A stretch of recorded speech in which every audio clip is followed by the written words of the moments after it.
Yeah, I'll react to that, sure. Is that a reverse bridge? This is the Valir Aqueduct in Hey guys, it's like an opposite bridge. Harderwijk, Netherlands. Practical Engineering, great channel, love it. This is one of the channels that I usually watch on my own, and I don't react to a ton of their videos, but this looks like a good one. Why are the Dutch so famous for Waterworks?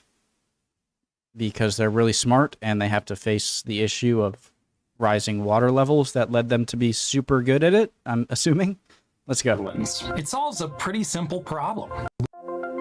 This is the Valir Aqueduct in Harderwijk, Netherlands. It solves a pretty simple problem. If you put a bridge for vehicles over a navigable waterway, you often have to make it either very high up with long approaches so the boats can pass underneath, or make it movable, which is both complicated and interrupts the flow of traffic, wet and dry. But if you put... I mean, with something like this, you'd have to make a really, really big, strong structure.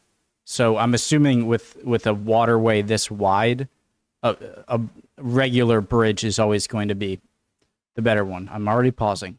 With long approaches so the boats can pass underneath, or make it movable, which is both complicated and interrupts the flow of traffic, wet and dry.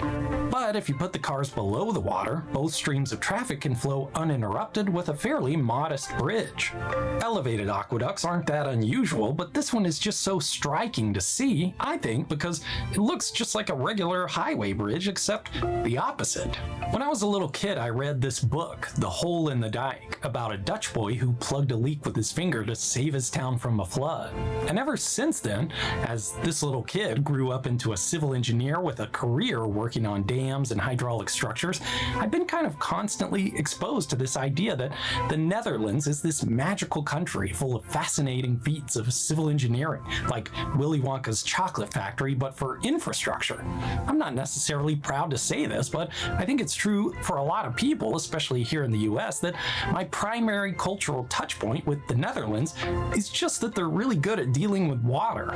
You know, you don't have to browse the internet for very long to find viral and sometimes dubious posts about Dutch infrastructure projects. Sometimes it feels like half my comment section on YouTube is just people telling me that the Dutch do it better. I am naturally skeptical of things that seem larger than life, especially when it comes to engineering, and without context, I think it's hard to separate myth from facts. This TikTok video being a myth, by the way. Here's the actual scale of a cruise ship compared to the aqueduct. Okay. So let's take a look at a few of these projects and find out if the Dutch really have the rest of the world outclassed when it comes. I'm pausing. I'm pausing too much. I know already, but just the issue, and as someone who's not an engineer, I don't know, but the issue that I see with a bridge like this, instead of the cars going over, it's the boats going over, is that one, water's really heavy,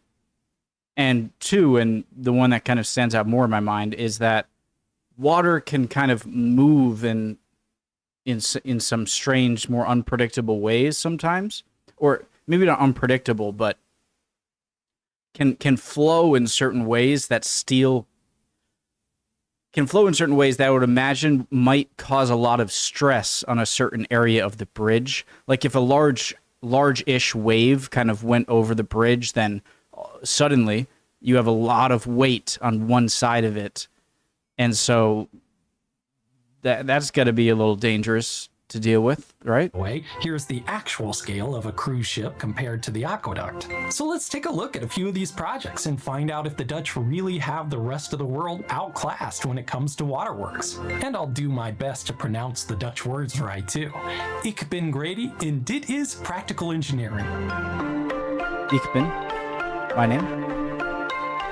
I am. The first hint that the Dutch really do lead the world in water infrastructure is in the name of the country itself. The Netherlands translates literally to the lowlands, and that's a pretty good description. A large portion of the country sits on the delta of three major rivers, the Rhine, the Maas, and the Scheldt, that drain a big part of Central Europe into the North Sea. Those rivers branch and meander through the delta, forming a maze of waterways, islands, inlets, and estuaries along the coast. About a quarter of the country sits below sea level, which creates a big challenge because it's right next to the sea. As early as the Iron Age, settlers were involved in managing water. Large areas of marshland were drained with canals and ditches to convert them into land that could be used for agriculture. These plots of land, which through human intervention were hydrologically separated from the landscape, became known as polders, and the tradition of their engineering would continue for centuries to the present day. Unfortunately, that marshland, being full of organic material, decomposed over time. That, combined with the drainage of groundwater, caused the polders to sink and subside, increasing their vulnerability to floods. And that is kind of the heart of it. The Netherlands is a really valuable and strategic area for a lot of reasons. It's flat, it has great access to the sea and major rivers, providing for fishing and trade. It has prime conditions for farming and pastures, making it the second largest exporter of agricultural products in the world. The problem is that all those factors come with the downside of making the country extremely susceptible to floods. I've driven through the Netherlands, and it's the flattest place that I've ever seen. Over here in the USA, when we think of a flat place, we think of Kansas, like flat as a pancake, Kansas. But I've never been to the middle of the country, the American plains, where it's super flat as far as the eye can see. So the Netherlands is definitely the flattest place I've ever been. From the North Sea and the major rivers that flow into it. So, for basically all of its history, people were building dikes, embankments of compacted soil meant to keep water out of low-lying areas. Over the centuries, huge portions of the sinuous Dutch coastline became lined with dikes, and the individual polders were often ringed with dikes as well to keep the interior areas dry. Of course, you still get rain inside a polder, plus irrigation runoff and sometimes groundwater, so they have to be continuously pumped out. And before the widespread use of electric motors and combustion engines, the Dutch used the source of power they are famous for, the wind. Windmills, or more accurately, wind pumps, since they weren't milling anything in this context, could be used to turn paddle wheels or Archimedes screws to move water up and over dikes, keeping canals and ditches within the polders from overflowing. Over time, poldering dryish land, the Dutch realized they could use exactly the same technique to reclaim land from lakes. Typically, land reclamation is done by using fill, soil and rock brought in from elsewhere to raise the area above the water. But it's not the only way to do it, and it's not that useful if you want to use that area for agriculture, since the good soil is under the fill. Another option is to enclose an area below the water level and then just get rid of the water. And this way, you can create arable land just for the cost of a dike and a pump. If you love cheese, you might be interested to learn that one of the first polders in the Netherlands reclaimed from a lake was Beemster. The soil of the ancient marsh provides a unique flavor of the famous Beemster cheese. One glaring issue with reclaiming land by drawing down the water instead of building up is that the low-lying polders are still vulnerable to floods. In 1916, a huge storm in the North Sea coincided with high flows in several rivers, flooding the Zuider Zee, a large, shallow bay between North Holland and Friesland. The flood broke through several of the dikes, leading to catastrophic damage and casualties. Although the idea had been in discussions for years, the event provided the impetus for what would become one of the grandest hydraulic engineering projects in the world. One of the major issues with the Zuider Zee flooding from a surge in the level of the North Sea is the sheer length of coastline that has to be protected. Building adequately large and strong enough dikes to protect it all would be prohibitively expensive and just plain unrealistic. So Dutch engineers devised a deceptively simple solution. Just shorten the coastline. If the effective coast of the Zuider Zee could be substantially shorter, resources could go a lot further toward protecting the area against floods, so that's just what they did. Between the late 1920s and the early 1930s, a 20-mile or 32-kilometer dam and causeway called the Afsluitdijk was built across the Zuider Zee, cutting it off from the North Sea. Construction spread outward from 4 points, the coasts on either side and 2 small artificial islands built specifically for the project. The original dam was built from stones, sand, glacial till, stabilizing mattresses of brushwood, and thousands upon thousands of hand-laid cobblestones. Cutting off the Zuider Zee from the ocean turned it into a large and ultimately freshwater lake called the IJsselmeer, named for the river that empties into it. But that inflow is an engineering challenge. Without a way for it to reach the sea, the lake would just overflow. So these sluices are like gigantic outflow valves that allow excess fresh water constantly building up in the IJsselmeer to be discharged into the sea, as it would have been back when it was still the Zuider Zee. The sluices, which are titanic hydraulic engineering structures themselves, typically use gravity to drain water during low tide. When that passive discharge isn't enough, new high-volume pumps can be used to make sure the level of the IJsselmeer stays within the ideal range. Won't that mean that a lot of salt water will then go in as well? And I'm assuming you would only open it when the freshwater man-made lake, IJsseldijk, is above the ocean level, so... Over the last few years, the Afsluitdijk has been undergoing a major facelift. With sea levels rising and the frequency of extreme weather events rising with it, the Dutch have completed a major overhaul. Look at that. That's crazy. My God. And even they... That's so impressive. I don't have to know what the hell, like... I don't need to be a civil engineer to know that's freaking crazy. Overhaul, Awesome. Raising the crest of the dam by about 2 meters, adding thousands of huge concrete blocks to break waves and strengthen the structure. The larger blocks that are always in contact with the sea are truly gigantic, over 70,000 of them weighing 6.5 metric tons each. So much makes sense now that I didn't understand when me, my dad, and brother were driving through the Netherlands. Was that so much of it just looked so perfect and man-made, and that's because it was man-made. Wow. Project also included upgrades to the lock complexes and sluices, and the highway that runs along the top is also getting upgrades, including, in true Dutch fashion, the bike lanes too.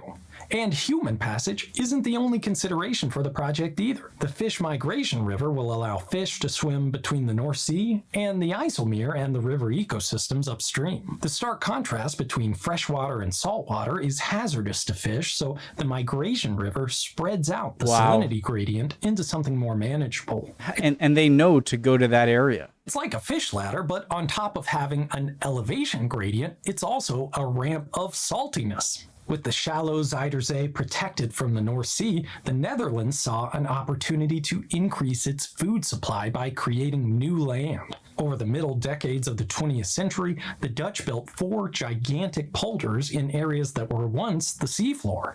These polders were built using the same principles as before, just with scaled-up 20th century technology. There are even examples of our old friends, Archimedes screws, being used, albeit with modern electric motors. Veringermeer and Noordoostpolder were built first, but the Dutch faced a problem. With such large areas of land dried up, the groundwater in adjacent areas flowed out and into the polders, causing subsidence and loss of freshwater needed for agriculture. The following polders, a pair of adjacent tracts called Eastern and Southern Flevoland, avoided this by retaining a small series of connected lakes. These bordering lakes keep the polders hydrologically isolated from the mainland, and this is also where you'll find the Valir Aqueduct. The later 3 polders became Flevoland, a totally new province of dry land reclaimed from the sea. A succession of carefully selected crops were grown to rehabilitate the salty. So rather than the groundwater seeping into here and then out, it would seep into this area and then flow seamlessly around it keeping this area free of that groundwater? A succession of carefully selected crops were grown to rehabilitate the salty soil, making it fertile enough to farm. All you need to do to see how well it worked is to look at these aerial photos of all the farmland in Flevoland.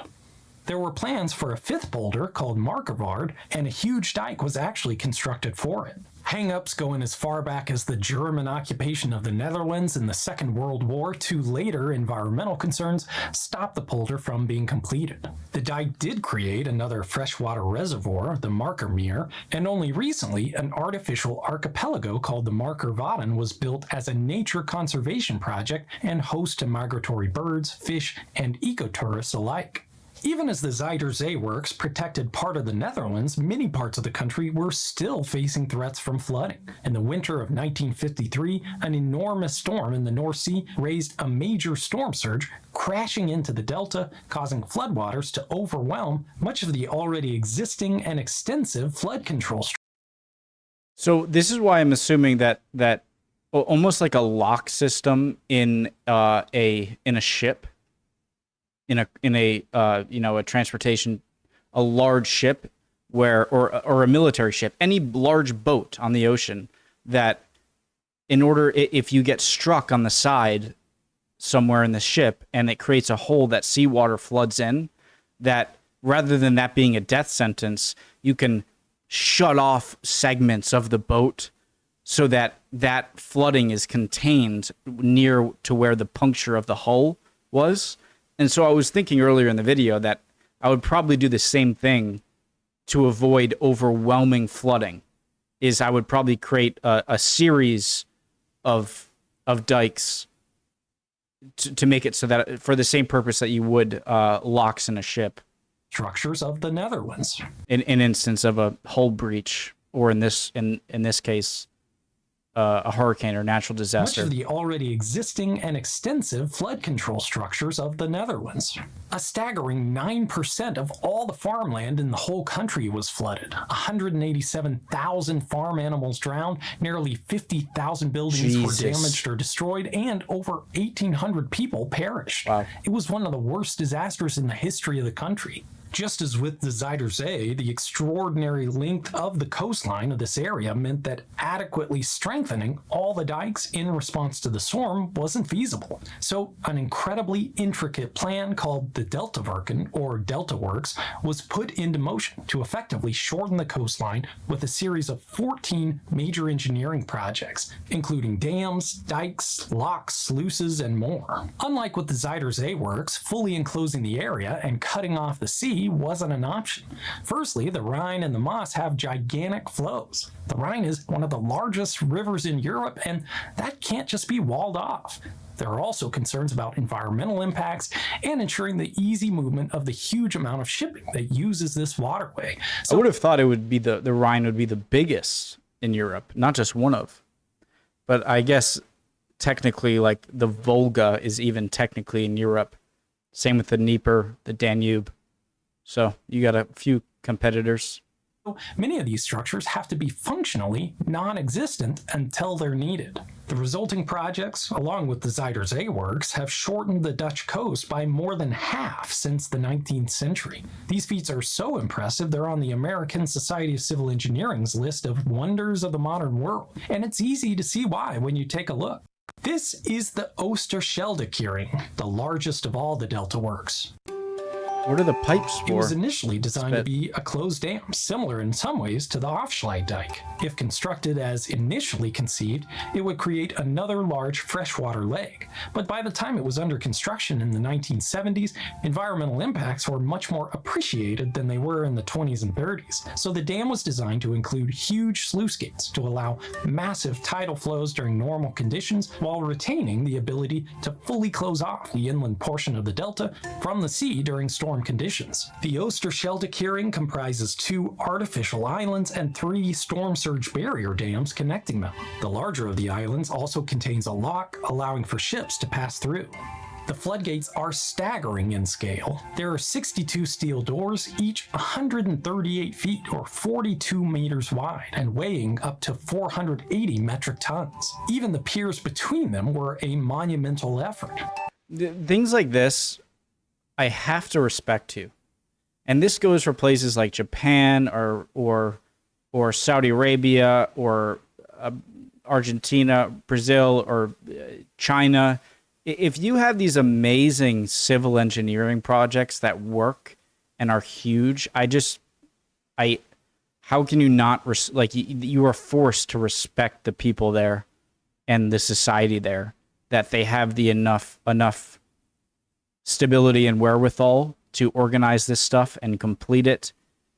Just so astounding. You don't have to know civil engineering stuff, as I don't, to just appreciate and instantly respect the people that build this stuff. Even the piers and the countries they're in. A monumental effort.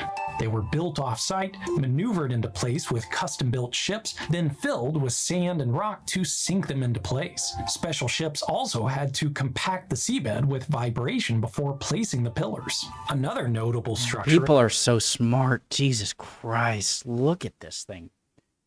So this is a giant crane barge carrying a huge concrete structure to somewhere?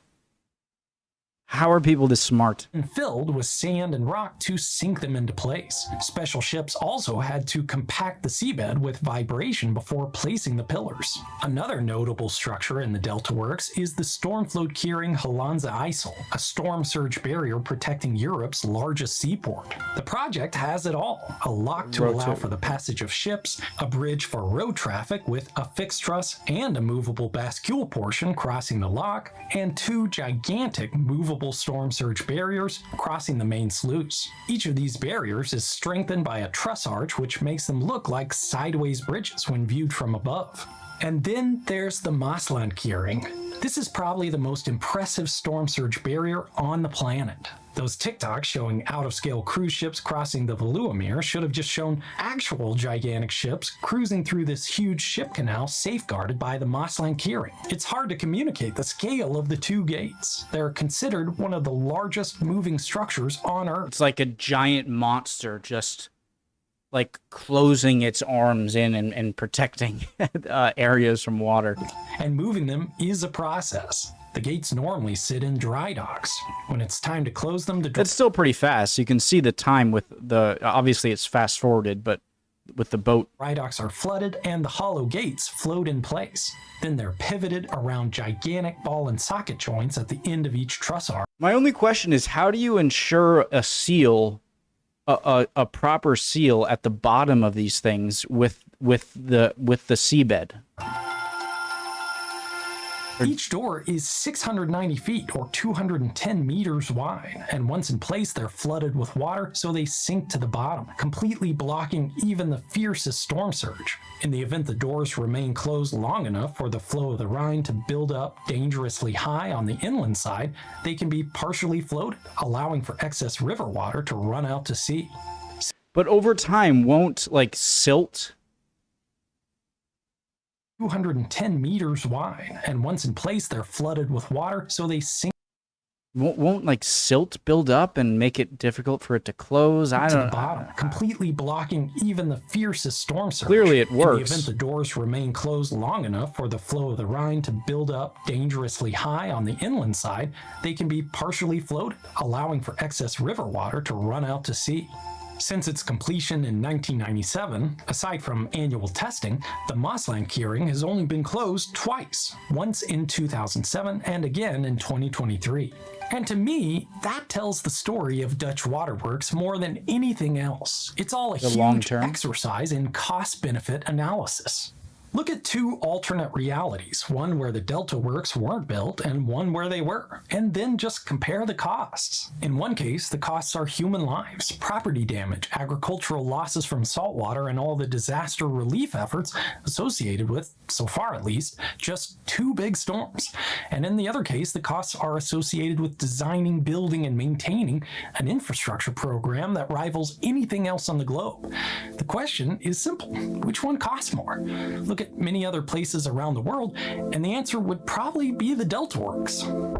Just the capital cost was around $13 billion, and that doesn't include the operation and maintenance or environmental impacts of such massive projects. But in the Netherlands, where a quarter of the country sits below sea level, it's a fraction of the cost of inaction.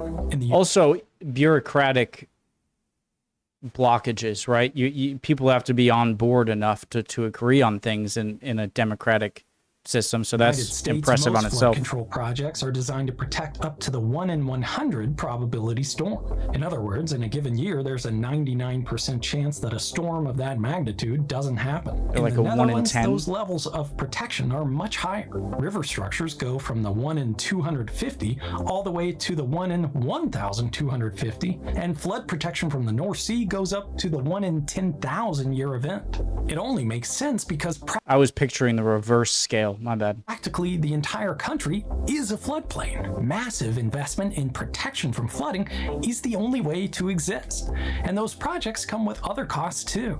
The Zuiderzee works cost the entire area's fishing industry their livelihoods, and some consider converting such a large estuary into a freshwater lake one of the country's greatest ecological disasters. So also, through this, you're also going to be seen as an expert at this stuff, that you will be able to sell that expertise to countries in the world of rising sea levels. You'll be able to, that'll be an enormous asset as sea levels rise, in that you are a amazing expert in water protection. There are no easy answers, and the Netherlands' battle against the sea will never really be over. Major waterworks are just the reality of the country, and they keep evolving their methods. One example is the Room for Rivers program, which is restoring the natural floodplain along rivers in the delta. Another is the Sand Engine, an innovative beach nourishment project that relies on natural shoreline processes to distribute sand along the coast. The Dutch government expects the North Sea to rise 1 to 2 meters, or 3 to 7 feet by the end of the century, meaning they'll have to spend upwards of $150 billion just to maintain the current level of protection. That sounds like a staggering cost, and it is, but consider this. That investment in protection for a major part of the country over 3/4 of a century is approximately equal to the economic impact of Hurricane Katrina, a single storm event in the US. Of course, the damage during Katrina was amplified by engineering errors, and we're far from comparing apples to apples, but I think it's helpful to look at the scale of things. Decisions of this magnitude are difficult to make and even harder to execute because we can't visit those alternate realities to see how they play out.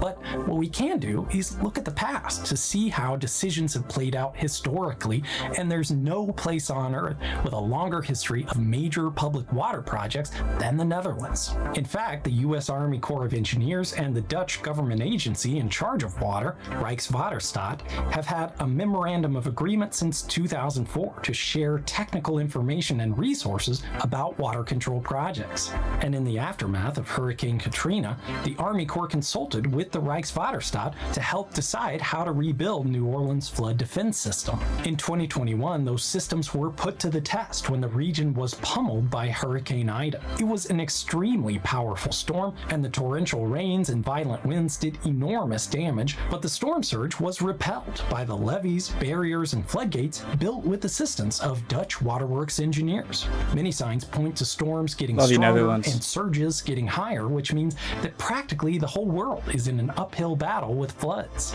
And you're the expert. Benefit from that relatively small country with its low-lying delta lands buttressed against the sea, and the expertise and knowledge gained by Dutch engineers through the centuries.